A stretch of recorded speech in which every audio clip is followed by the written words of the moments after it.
I've got a thing or two to say to you.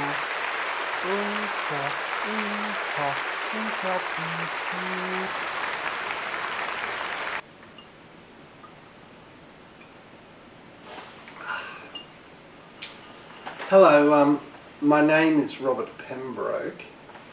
I'd like to give you my 9/11 personal testimony, my experience on that day in relation to World Trade Center, WTC, number 5 tower, New York City, NYC, Manhattan.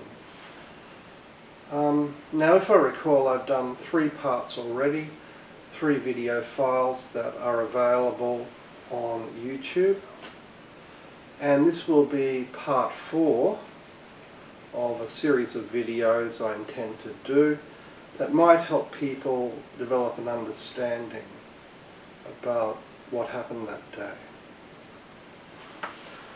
In parts 1, 2 and 3 I described that day on 9/11 in relation to myself. In part 4 right now I will continue with the description of that day as it occurred for me. To be more precise, I would like to describe to you the nature of the bauble counting method used by shot firers in relation to the WTC Tower number 5, that's World Trade Center Tower number 5 in New York City, NYC, at the 9/11 event. In my part 4 description right now, in the year 2022 AD, of my 9/11 personal experience at World Trade Center Towers, I mentioned in part 3 that the bauble or marble technique is used to account for each loud bang that occurred when the explosives detonated. This bauble system functions a little bit like an abacus by keeping account. On that day there was a huge cacophony of explosions occurring both in sequence and randomly, sometimes simultaneously, with a background noise that sounded like a very asynchronously tuned orchestra pit attempting to drown New York City out in the humdrum drone of traffic noise. Sirens were going off here and there, lots of noises coming from all directions simultaneously. The one saving grace was those little baubles I mentioned, which I had in my bag, and the detonation count, which, if I may say so, I think everyone would agree, went off quite well. It was quite a good job, eh?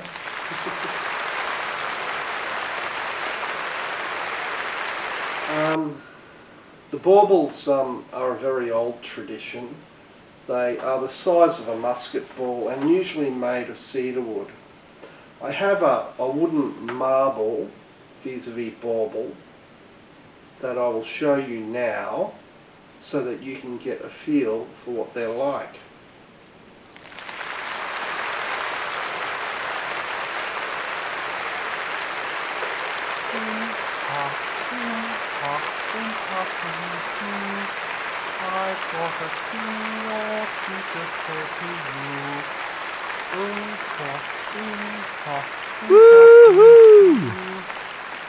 I've got a thing or two to say to you. I've got a thing or two to say to you. Like the Unterbieren, die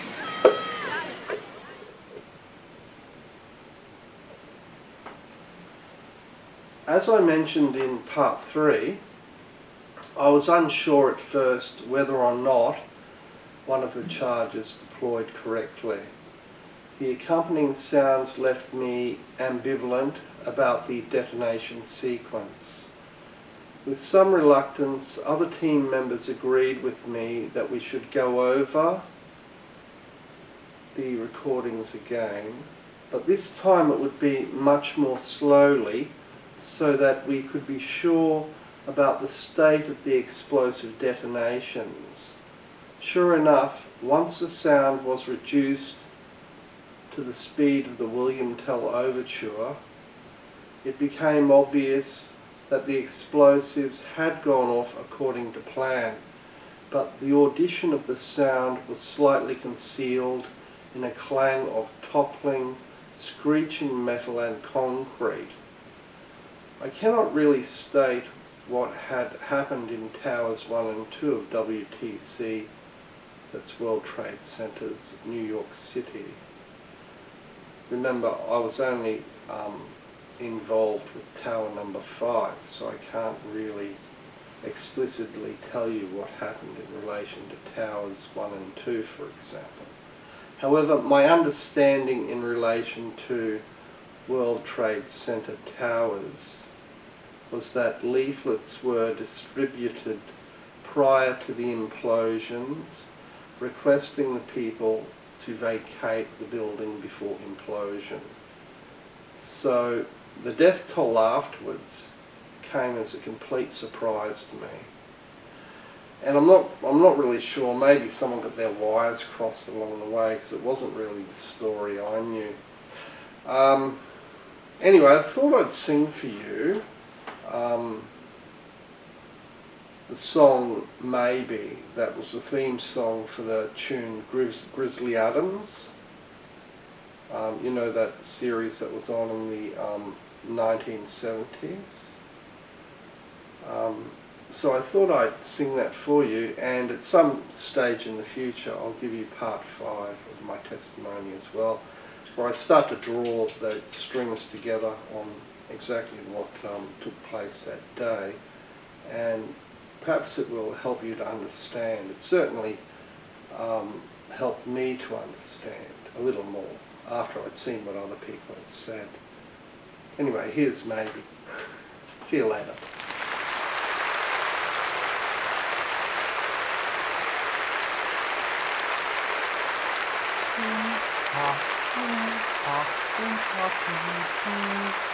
I've got a thing or two to say to you.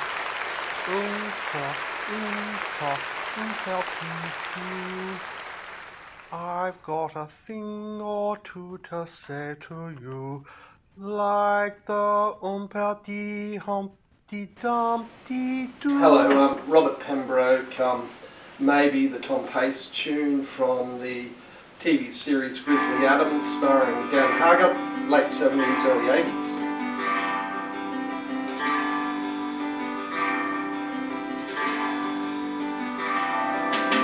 Deep inside the forest is a door into another land.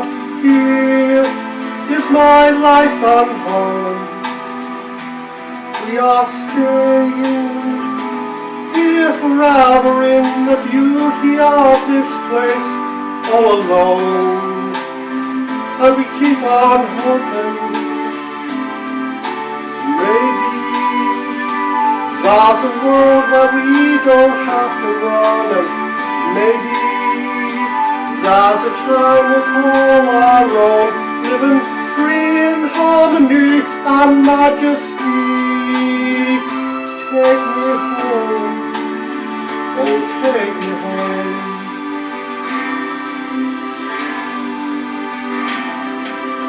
Walking through the land where every living thing is beautiful. Why does it have to end? We are calling, oh so sadly, on the whispers of the wind as we sing a dying message. Maybe there's a world where we don't have to run. Maybe there's a time we call our own, living free in harmony and majesty. Take me home, oh take me home. Maybe there's a world where we don't have to run. Maybe there's a time we'll call our own, living free in harmony and majesty. Take me home, oh take me home. Maybe there's a world where we don't have to run. Maybe there's a time we'll call our own, living free in harmony and majesty. Take me home, oh take me home.